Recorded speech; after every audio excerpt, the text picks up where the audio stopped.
Um, Good evening, everyone, and thank you for joining us, Angela. I'll just start the questions now. Okay, before starting, students, if you have any questions moving forward, you can write down in the chat, and if we have time, I will get back to them. Okay? Okay. Can you tell us a bit about your career journey and how you arrived at your current role as Chief Commercial Officer at Stewart McKelvey? I can. So, good evening, everyone. My name is Angela Lewis. I'm the Chief Commercial Officer at Stewart McKelvey. You might ask, what is that title? I did not hear that title before I joined Stewart McKelvey in this role. So, it is a unique title, and I'll talk a bit more in detail a little bit later about what that entails. But it really is a Chief Business Officer. So, I'm involved in a lot of things around improving the business. Stewart McKelvey is the largest law firm in Atlantic Canada and one of the top 20 largest law firms across Canada. We have 600 people that work in our firm, and 250 of those people are lawyers. If you asked me what I thought I'd do when I graduated, it would not have been Chief Commercial Officer at a law firm. So I had a very windy path. I did not have a straight career path. I was given my first career opportunity in marketing and business development with a local company. I was promoting travel programs, travel incentive programs. I ended up going to a client of mine to pitch a program, and they did not buy from me. I was not successful, but they hired me. So then I kept my journey in sales and marketing for a little while. I joined KBRS it's an Atlantic Canadian HR consulting firm. I spent about 5 years there, and then what happened there is that I was servicing HR leaders. So I was in sales and marketing. I was servicing and promoting services to HR leaders, and then I had a client that said to me one day, "You have great leadership skills. You should be in HR." So he ended up hiring me, and then I spent the next 17 years in senior HR roles across Halifax and with a telecommunications company, with an engineering firm, and then at a law firm. And then I ended up going back to school and doing my executive MBA while I was working for another law firm. And then when I finished that MBA, I joined Stewart McKelvey. So you can see there was a bit of a windy path. I was in sales and marketing, then HR, and now I'm into kind of everything business. So that's a little bit more about my career path. That is incredible. Your background spans law firm leadership, branding, communications, and business development. So, how did you find your niche in all of these areas? Exactly. Well, I would say that I really don't have a niche. So I've always thought of myself as a generalist. So I would say I'm a business generalist. I've never really specialized in any one thing. And so I think if I had to say what my niche is, it's probably leadership and communication skills. And this has enabled me to span my career across different industries and, of course, teams. So, one piece of advice I would have for all of you is don't worry about choosing a niche too soon or even selecting one niche. I'm a great example of someone that has done different things throughout my career and continued to progress forward. So, your career path could be straight or it could be windy like mine. So, what does successful communication look like to you in a professional setting? Sure. So when I think about successful communication, I think about clear communication. So that can really differentiate between having confidence and confusion. So for clients and colleagues alike, successful communication is really about storytelling. It's about sharing the why. I'm sure you've heard this before. Whether that's why you should work with our lawyers at a law firm or why the firm made this change. So all of the communication that I think about when it comes to having successful communication is really that clarity, communicating with confidence, and then of course really telling a story so people understand what's happening. What are some of the most common communication challenges you see in business, especially in law firms, and how do you approach them? Sure. So I think the most common challenge with communication is unplanned communication. So, what I mean by that is not enough communication when it matters most, And too much communication at once or through one medium, for example, email, that feels like information overload. So it's really trying to find that balance, and you can only find that balance through planning out your communication. So I've always said to my teams and those around me that well-planned communication is key. So, for example, when we have internal or external communication, we have a calendar. So, my team creates a calendar through a planner board that we have that we start at the first of the year. So, it's well planned communication throughout the year. And often I'm coaching other teams within our firm about doing the same because there's big initiatives coming up or big changes coming up. And sometimes the communication isn't always well planned. So, that's where I can jump in and help them along. How do you adapt your communication style when working with different audiences?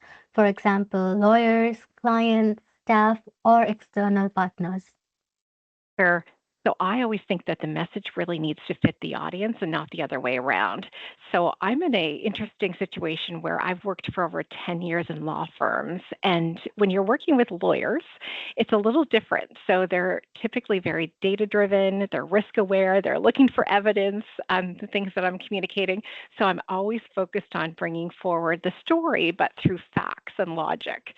So it's a little bit unique when you're working in a law firm when you're thinking through what that communication should look like. Now, our clients would be similar. We'd have a lot of clients that would be lawyers, but we also have a lot of senior leaders and business leaders that are clients as well. So I try to really communicate with clarity. And again, back to the storytelling. So, what we have to offer or what we're doing at the firm and how that affects them. And then, of course, when you think about all of our legal support professionals in the business and our business professionals, it's really about they're valuing transparency. They want to feel included, so really want to feel seen and heard. So again, I go to the storytelling about the why and how all of the employees matter and everything we're doing. So every audience is a little bit different, and sometimes it's all of those audiences together that you're communicating with. So you do have to be a bit creative. But I think, I'm always thinking, what does the audience need to feel when they walk away? What do they need to know? And what I want them to do after the message that I put out there. So I'm always kind of thinking through how that audience is going to react and how I want them to react. Like customizing for different medium, right? You got it. You got it. Absolutely. How do you approach branding in a professional service firm like Stewart McKelvey? So in professional services, it's a bit unique. So if I was out there and I was promoting a beverage or a soft drink, it'd be a lot easier. In professional services, you're really branding your people. And the way you brand your people is through service experiences. So we very much, our people are our brand, they are our product. So every client interaction really shapes how someone's going to feel about us and feel about this experience with us. So every experience with a lawyer, with one of our staff members really helps shape that brand. So I have a few slides to share with you tonight. I asked if I could have some props, and I want to talk a little bit about branding because when it comes to law firm or professional services branding, it's really about having a unique visual identity in the marketplace and some messaging that can differentiate the firm. So I'm going to share my slides really quickly with you, just so you can see how I walk through something like this. So just to confirm, can you see my slides? Yes. Okay, fantastic. So Stewart McKelvey, you can see our logos in the top right-hand corner here. And we recently went through a new brand identity. So just a few slides to share with you tonight. So these are examples of different ads that law firms put out there into the marketplace. So when I see this, I see a sea of same. And so it's how do you differentiate yourself in that sea of same is what we had to contemplate as we looked at a new brand identity for our firm. So this was our current branding before we did the brand identity change. So if you look at this, our brand's a little bit differentiated. It doesn't look exactly like the slide I showed you a few minutes ago. It's bold, it's clean, it's differentiated, but it hadn't evolved since 2018. And you can see here, you can run out of ideas when you're promoting chairs and pens and other images on your branding. So what we did is we said, okay, what are the core elements of our brand? One of them is called the chevron. So this red is part of our asterisk, it's part of the brand. And we picked out the chevron because it's forward moving and we want clients to think we're taking them forward. So that was a key part of our branding that I just showed you on the earlier slide. We always had bold photography as well, but a lot of black and white photography. So it was recognizable, but yet it needed to be revitalized. So I'll just take you through a couple things really quickly. But what we wanted to do is we wanted to maintain the chevron because it was a core element, but we reduced the lines so it's finer lines, more elegant, and we also transitioned it so it looks a little different as we go forward.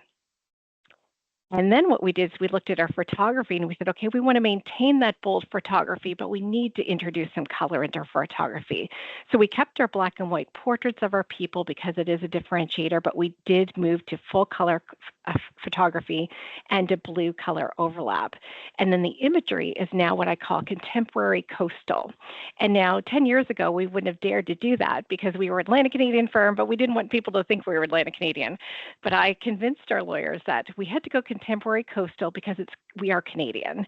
And as we grow across Canada, I thought it would translate well in terms of the calm waters, the strong rocks, all of those things that you'd want to choose a lawyer for and what you wanted them to represent.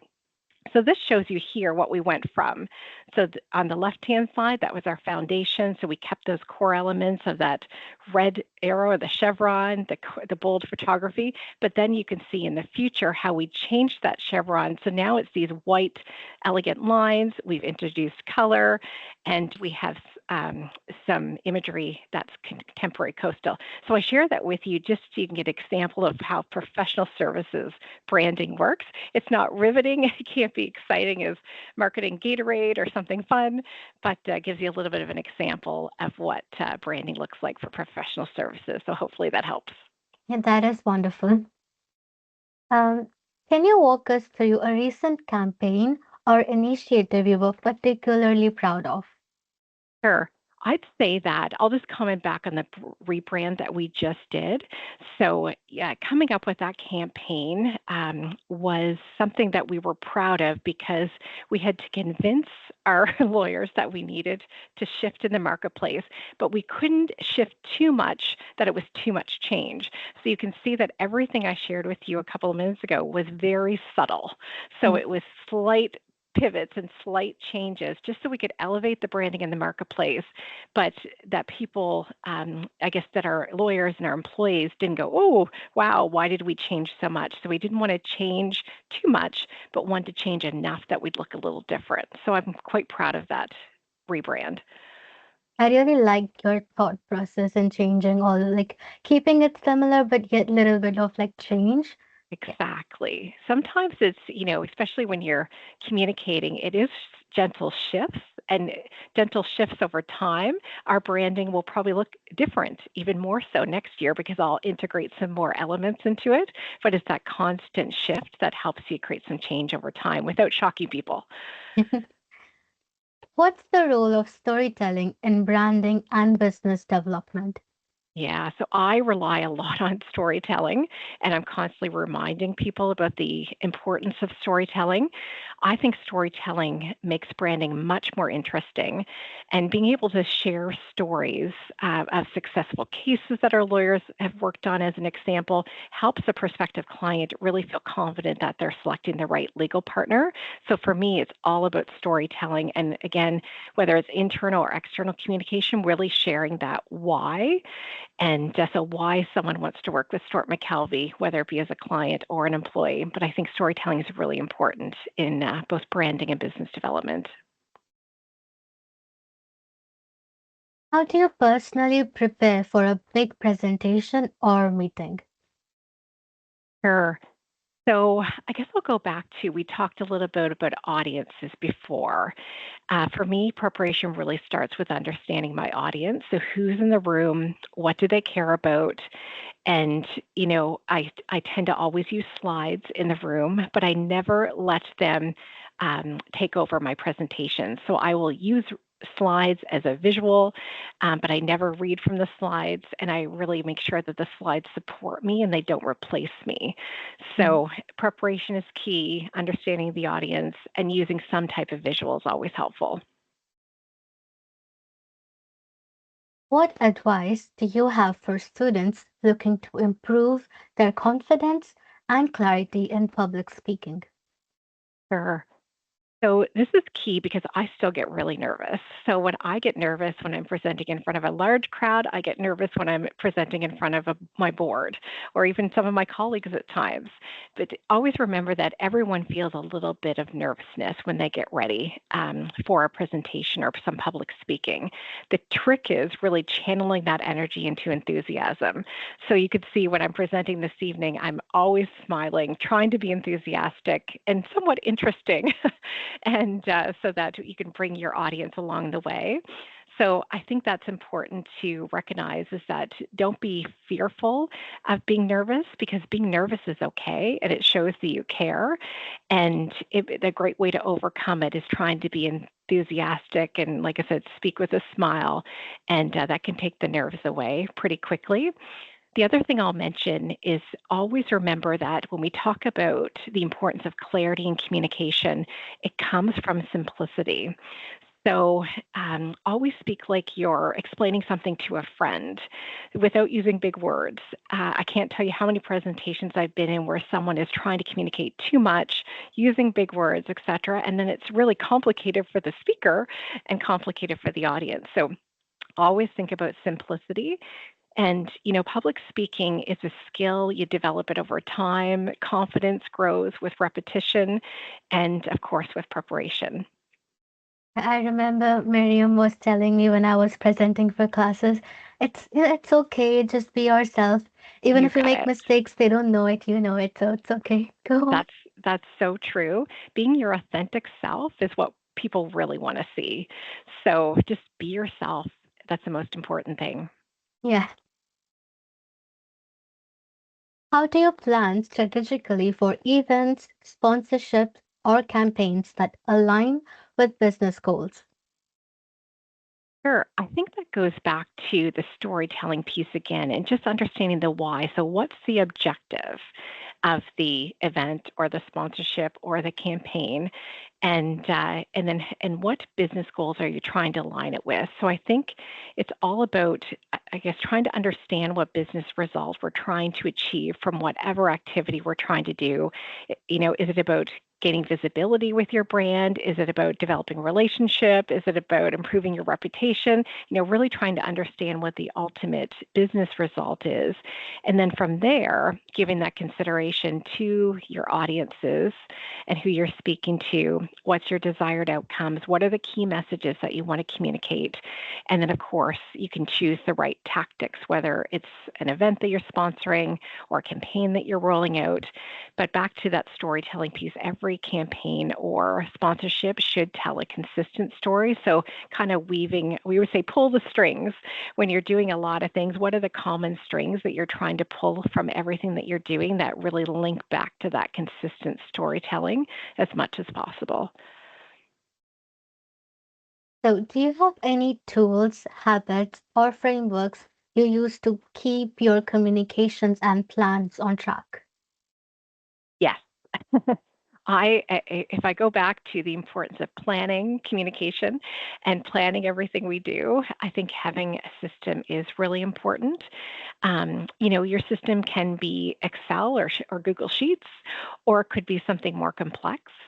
So one of the tools that our team gravitates to is Microsoft Teams, which we're on this evening.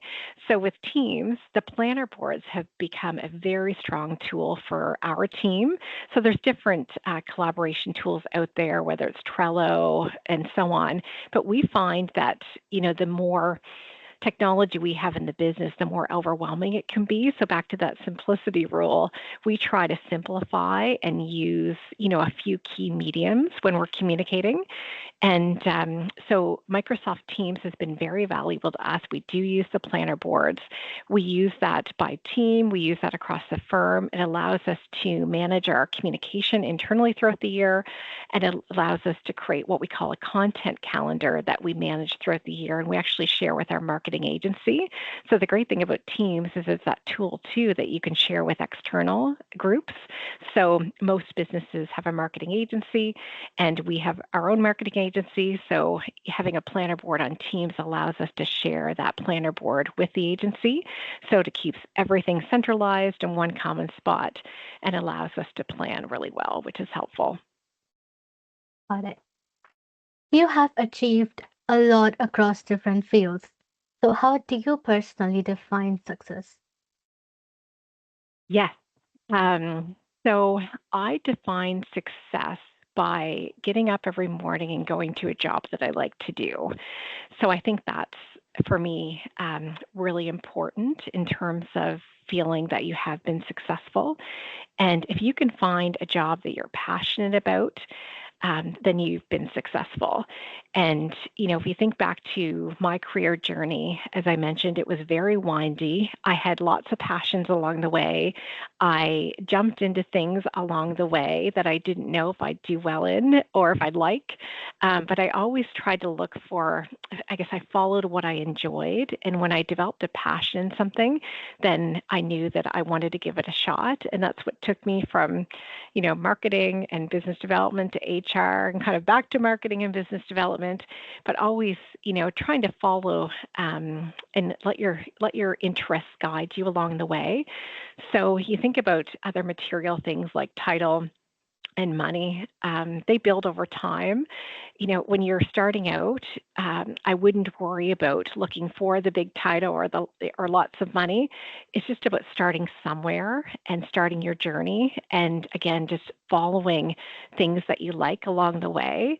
And back to that, your question earlier about finding that niche, not worrying about finding a niche because you might have lots of niches along the way, and again, that you want to follow because you have a strong interest in something. So I think it's just about finding something that you enjoy, that you're passionate about, and a team that you'd like to work with. So when I come to work every day, I'm excited in the morning because I know I have lots of good work ahead of me. But then I also come to a workplace where I really enjoy the people around me. And that can make a big difference as well. And, if you can build a career that you enjoy, that you're, helping others enjoy and you're helping others grow, and you're able to bring value to the organization that you're working with, like that's success, title and money aside. What were some pivotal movements or decisions in your career that helped you grow? Sure. Well, I think I mentioned it just a moment ago. I think it's about when I've been asked to take something on, or to do something more in my workplace, I always accepted that challenge. And there were times that I felt like I was diving into the deep end of a swimming pool. And I would look at myself in the mirror in the morning and go, okay, Angela, are you going to sink or are you going to swim? Can you figure this out?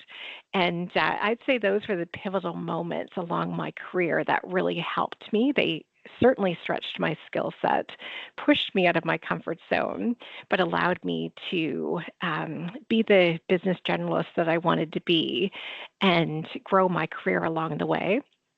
So if I can give you an example, I can remember when I started so I worked for another law firm for 10 years. And when I started with that law firm, I went into that firm as an HR director. So I only did human resources things. I was only responsible for everything that really affected the employee experience of the firm.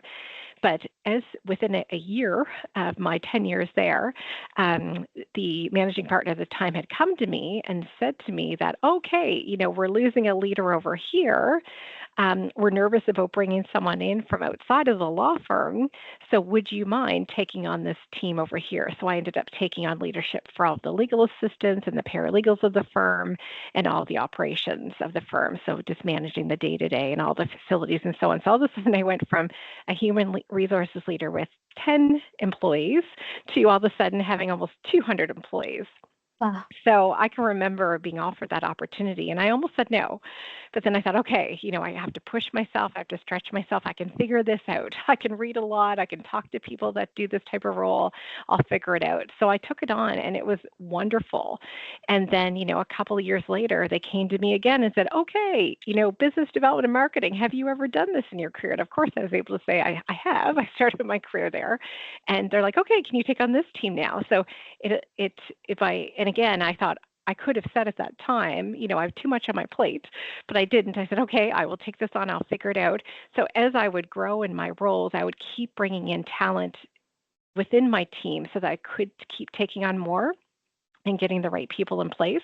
So that would be examples of, I would say, pivotal moments in my career where I was able to grow from solely an HR leader at the time to being able to take on pretty much 90% of the law firm and overseeing that. And it really positioned me to take on the role that I'm in today, because at that point, I could see everything happening in the firm, and I was able to add a lot more value because I was able to take on more things, and I had more exposure to different facets of the business. So that would just be, an example for me in terms of those moments where I had to decide if I was going to sink or swim. But I found that by swimming, and by not worrying about what was to come, and knowing that I could figure it out, and knowing that I could surround myself with lots of talent, was really able to benefit me as I continued to grow my career. Hopefully That's that helps. that is actually very impressive. You're just taking whatever is thrown at you or like given to you, and then you're just owning it up. So Yes, yeah, something as really best I great. could. And I'm Yeah, sure and I'm sure I made mistakes along the way. I know I made mistakes along the way. I can remember some of those mistakes along the way. So it's never going to be perfect. And as you take those new things on, I was deciding to swim. I did make mistakes, but you grow from your mistakes as well. As long as you're always learning and progressing, that's the most important thing. yeah. So how do you balance work, leadership, in the community and personal life, especially as a parent? Yes. So this is a big question for me. So, as Peter explained earlier, I'm also really involved in the sport community. So I have my job at Stewart McKelvey. I am also the president of the largest female hockey association in Atlantic Canada. So I always laugh because I have 600 people at Stewart McKelvey that I work closely with. I have 600 hockey players at Metro West Forest that I'm involved with, and supporting their experiences there. And then I'm a mom. So I actually have two teenage daughters, and they're busy and they're growing, and they have challenges ahead of them and experiences that I'm trying to guide as well. So I've always said that it's not about balance. You'll never have everything in equilibrium, but it's about focus. So when I'm at work, I focus on my work. I'm fully engaged. I perform the best that I can perform. And then when I go home at night, I'm there for my family. So I focus on my family and I'm fully there for them. And same with the hockey community. So when I'm doing, I carve out certain hours for the hockey community. When I'm doing that work, I fully focus on them. And, when I'm hosting board meetings or meetings with parents and teams, I'm fully focused on them at that moment. And I always found that if you can fully focus on the things that are in front of you and be fully present, then you can experience success in those things. I won't say that it's easy. There are certainly times where you feel like you've taken too much on. But you work through it. And again, you always bring in others to help along the way. My husband has stepped up throughout the way to help me as I continue to want to grow my career and take on volunteer opportunities. But my kids have too. So I think it's all about, not trying to worry about constantly striking that balance, but just really focusing and being present when you have those opportunities, whether it's at work, at home, volunteer, and so on. Like a teamwork, right? It's teamwork, absolutely. And you really do have to lean on those around you. Like I lean on your teams at work, lean on your team at home, and of course in the hockey community, lean on teams there as well. It takes a village to do everything, and you really do have to work together. And like I said, recognize and not get stressed about trying to achieve balance, because it's just really about how do you integrate everything, but yet focus and be fully present when you can. Yeah. Okay, so what's one piece of advice you wish you had when you just started out? That's a good question. I did read this question in advance. I really struggled with this one because I, I, I think there's lots of answers. Um, I wish we could all tell the future and tell us what we should do tell each other what we should do along the way. I think for me, it was about the relationships that I built along the way. And, by building um, by building relationships early and being really genuine in the relationship you have and thoughtful in the relationships that you have, it can be really helpful. So I found that, every job I've had, every partnership, every opportunity came through people. Just to give you an example, so, the HR consulting firm that I mentioned that I had started my career early on in a sales and marketing role, I only worked there for 5 years, but I developed some strong relationships. I ensured that I kept those relationships alive over the many years and kept in touch with everyone. And now that HR consulting company has placed me in my last three positions. So, by keeping in touch with them, when those big opportunities came up, I was their first call when it was an opportunity that was appropriate for my skill set. And so they're a HR consulting or recruiting companies. So they place executives at different businesses all over Atlantic Canada. So it was neat that by keeping those relationships alive, it certainly helped me throughout my career because I may not have found the roles that I've had without their support. So I think just keeping relationships alive, even in school. So, you're all in class together and or in universities together if you're in different classes, but keep these relationships alive because these are your colleagues that are going to support you for life because you're all going to go out into different careers and hopefully you will keep in touch and you could offer each other jobs some days. You could, bring in a classmate to an opportunity, a volunteer opportunity. There's so many opportunities that can be developed through relationships. So I think that would be the one piece of advice that I think I was able to pursue throughout my career. But if someone had told me early on, just maintain those relationships, I think I would have done even a better job with it because it really can make a difference. And if you can really focus on helping others, staying in touch, and really building your network, because your network will become your most valuable asset throughout your career. Yeah. I've heard this like quote as well. Your network is your net worth. And I Yes, really believe great. that Well as well. said. Yeah. Yes, well said. That's so true. For students interested in careers in communications, marketing, or leadership, what skills or experience should they focus on developing now? Sure. I think of all of the skill sets that you just mentioned, it's probably leadership. And when I think of leadership, you can be a quiet leader or you can be, a really outgoing leader. I'm When I think of leadership, I think of supporting others, helping others grow, stepping up in your community. So not leading companies, but simple, everyday, every week things that you can do to help make a difference in not only your life but in someone else's life. And I think that's the most important skill set you can develop early on in your career because that will be viewed positively by future employers, from those that you work with throughout the communities. You will be sought out and leaned on if you can showcase those positive leadership attributes. And I think that's really the baseline and the foundation that can really launch your career as you decide to go into, certain specialty areas, for example, marketing. I think it's about, always continuing to learn as well. So you might get your degree and then you start your career. Always learn and take time on your own to learn. So don't wait for someone else to teach you. I've always found that by reading a lot, by watching, it used to be YouTube, now it's all online. So watching videos on Instagram, etc., learning videos that you can constantly hone your skill set. So for me, when I knew that I had an interest in marketing, I started to read a lot about marketing.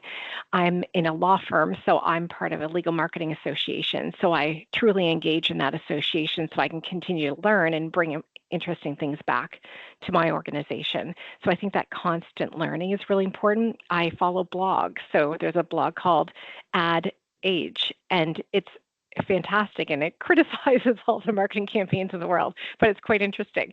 So I find if you're watching videos, constantly learning, reading blogs, reading articles, so you can continue to hone in on your learning experience. I think that's really important too, because you will develop skills naturally. If you're on a marketing team or a communications team, you'll learn from those around you, those above you, but learn on your own as well. So invest some time to learn on your own so that you can continue to get better at what you do. What keeps you motivated and passionate in your work and life? Ooh, that's a big one. I think for me, it's what keeps me motivated is the impact of what I do in my work. So I like I get excited when my work impacts and connects with something bigger than the task at hand. So whether it's helping, someone on my team succeed or grow, if I'm, helping a client succeed, if I'm helping a lawyer connect with an opportunity, if I can see a strategy that we have, like the branding strategy, come to life, those are the things that I find motivate me. So I'm always looking to achieve progress in some way. And I just like the idea that, I'm driven by the idea that, I can actually make a difference. And I always said that that's why I like working in law firms. So people have asked me, how do you end up in a law firm? And I always say, I never know. I don't know, but I did end up here, and I was placed by the recruiting agency I mentioned earlier. But once I get into a law firm, I found that I was able to add value every day because the lawyers are focused on their work. They're focused on their clients. They're focused on the next issue at hand and problem solving. They didn't have time to worry about the business of the law firm. So that's where I came in because I'm able to help run the business side. And being able to add that value, that's certainly what's motivated me. And then being able to bring along my teams of people to achieve success has certainly motivated me as well. So just making, I guess, organizations and people stronger is what's motivational. I guess if you love the work that you do, then you're always motivated as well. Sorry, can you repeat that? I feel like if you love the work that you do, you're Yes. also like easily motivated to do more, right? So my current. Absolutely. Absolutely. And, I answered that about work, but I can relay that to life as well. Like I think about, my home life. So if my daughter is helping them grow and succeed and guide their paths, that's motivating. And being able to be part of a female hockey association that's growing and has, achieved more than 600 players this year, that's motivating as well because it can be tough at times because you're dealing with a lot of concerning parents and working through challenges, especially in our evaluations period when our teams are getting set. But then as soon as I turn around and I walk into the rink and I see the smiles on those little girls' faces, it all goes away. So I find if you're, able to help people move forward, it can make a big difference. Do you have any book or podcast or resources that had a lasting impact on you? Because I remember you said you read a lot of books on Yes, marketing and everything. I do. So I am constantly reading books and articles and blogs, etc. Um, I can't think of anything that stands out for me as being most critical. What I'll do when I think of this question, I think of a person, and I had worked with a female executive in the past. And I can remember sitting down with her and asking her early in my career what helped her be successful. So she was a chief financial officer at the time. She had grown into a shortly following a chief executive officer position. She was just so successful. And I can remember that moment when I asked her, what is it that supported your success? Like, how did you get to where you are today?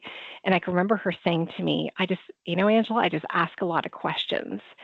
And that really impacted me. And I would say, um, really helped form who I've become as a leader because, I watched her for 5 years working with her, and she substantially improved an organization by asking questions and encouraging people to think differently.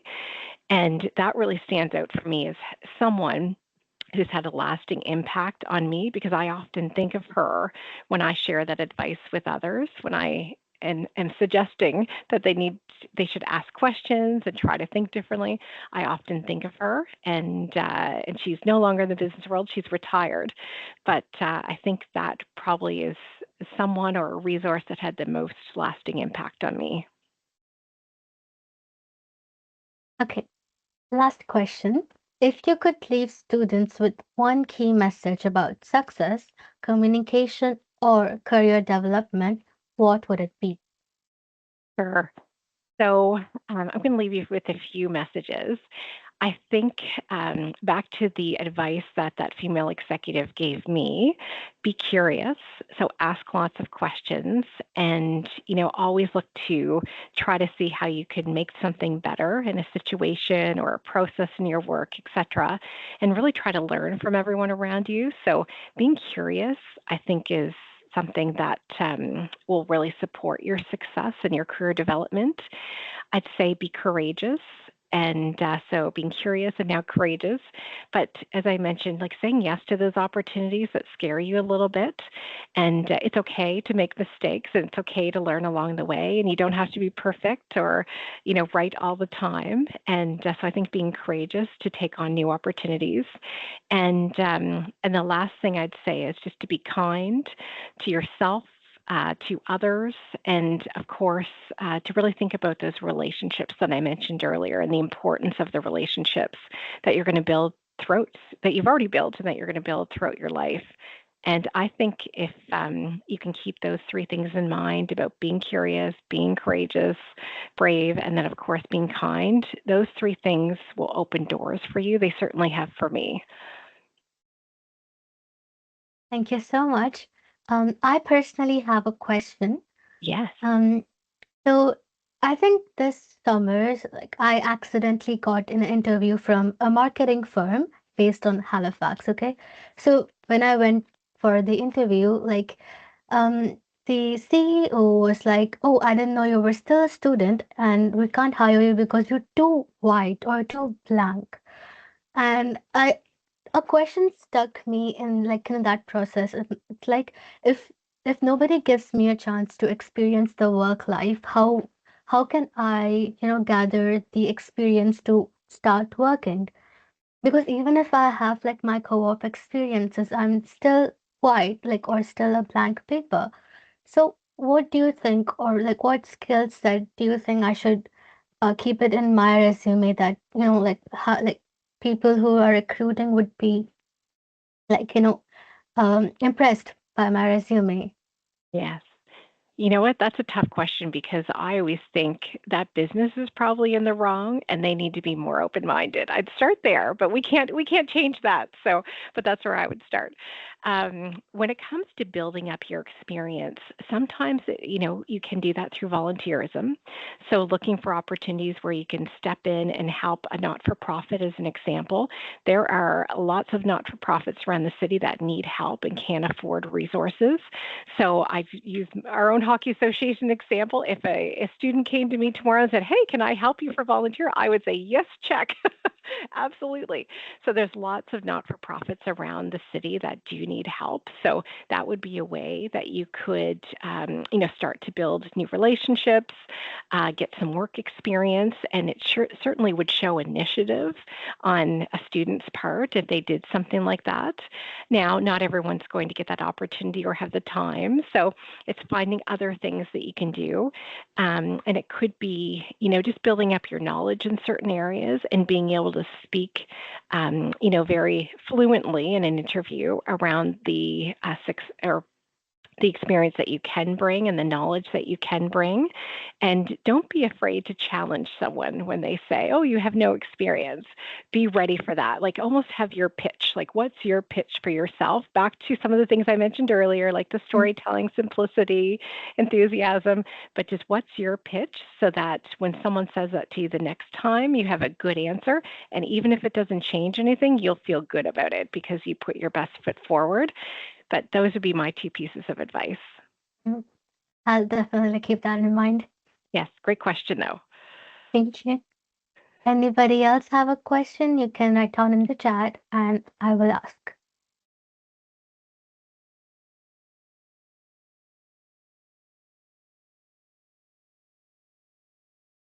we're not always an inquisitive group, Angela. I That's think okay. it's students tend to be a little shy in these circumstances.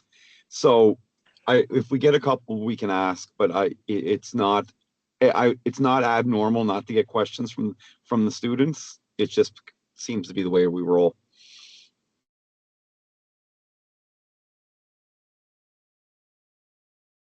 There is a So question. Good Sorry. question. go ahead. Okay. Do you have a mandate to redevelop your brand every so many years? Yes, that's a great question. Well, I can start by saying when I came to the firm and learned that the brand was last refreshed in 2018 and I was joining in 2024, I knew I had some work ahead of me. So 6 years is definitely too long. And I would say that you should be constantly refreshing your brand, not a full refresh, but you see even the subtle changes I shared with you this evening, being able to almost elevate your brand a little bit every year and keep things moving so that, when you look back 5 years or 6 years from now, you can see that subtle change year over year, but you kept it interesting because, when I came to the firm, I was a little bit nervous because I knew that my CEO was really involved in the current branding that we had. And I thought, how am I going to tell her that we need change? But what I was able to share is that if you're not, it's back to that storytelling. If you're not changing things and telling a story year over year, and you just have the same thing out there in the marketplace, people lose interest and they're not feeling connected to your brand. So that was able to win her over. And you might know that I kept a little tiny red chevron in things for her because I knew that that was a nod to the past and a nod to her involvement in the previous branding. But I think it's just always trying to refresh things on an annual basis, I think is really important, and come up with some really different types of campaign. One thing I should mention that I didn't mention already too is think about how branding is changing. So even in professional services, when I came to the law firm and in my previous role at the other law firm, there's a lot of articles, a lot of thought leadership. And when I say that, it's lawyers sitting down with their clerks, with paralegals, and writing pages and pages of what would be they would feel as interesting content to share with the public. That is really shifting right now. So everybody's doing this or doing this. So they're swiping up, they're swiping left, right. And so when I think of that, and I started to look at the metrics, and I'm like, no one's spending any more than 20 seconds on our website. So that article that I know is going to take me 5 minutes to read, they're not reading.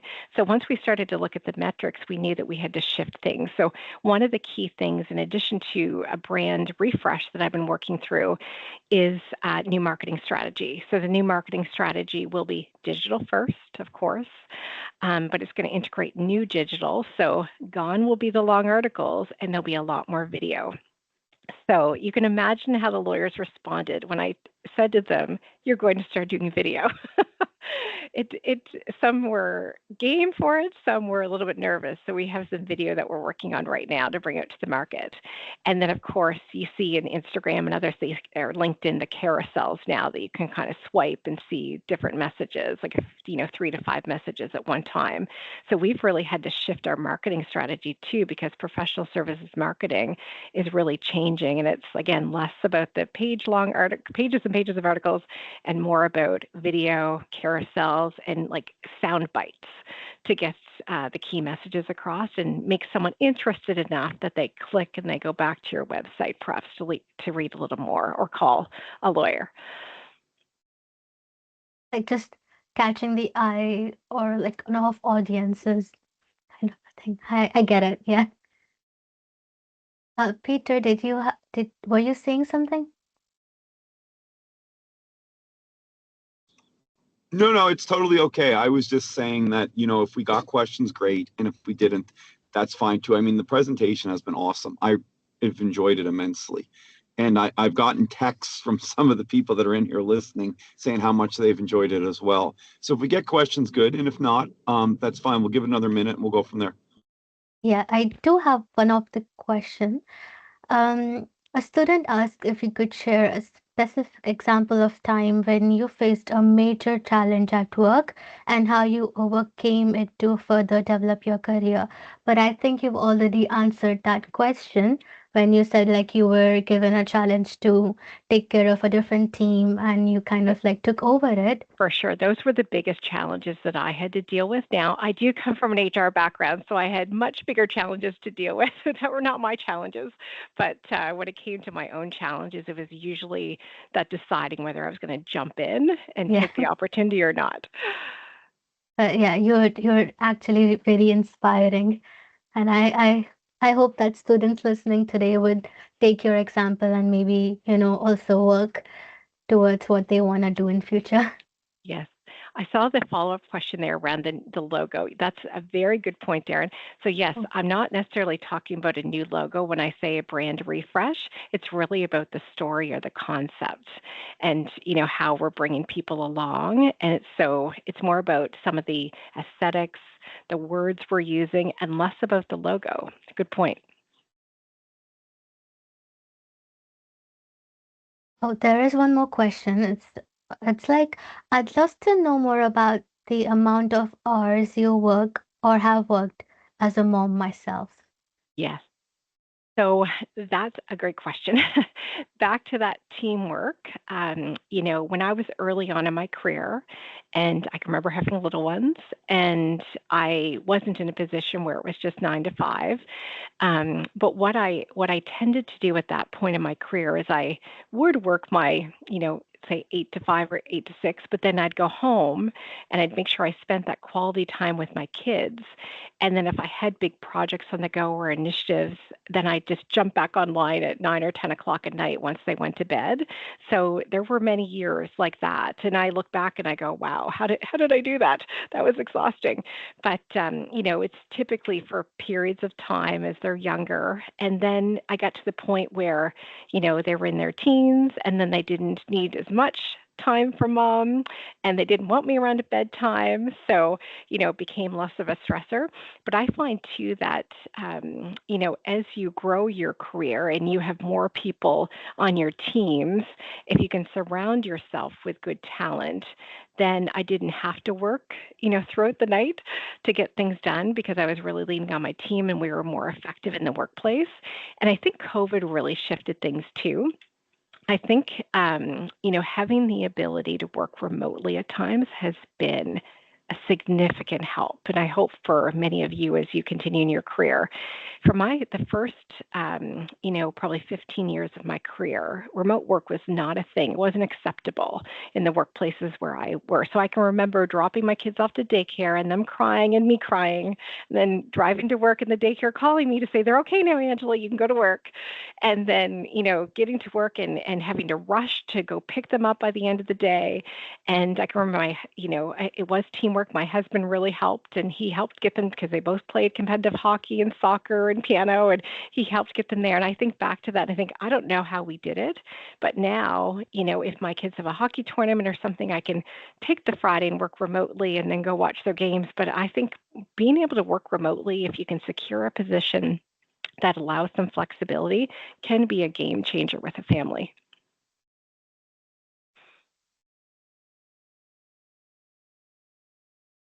Yeah, we're getting more students just telling like how helpful the session was. Yep. I'll just ask one last question. Working in different fields, how did you manage to work with a huge variety of people? How about making connections? Yes.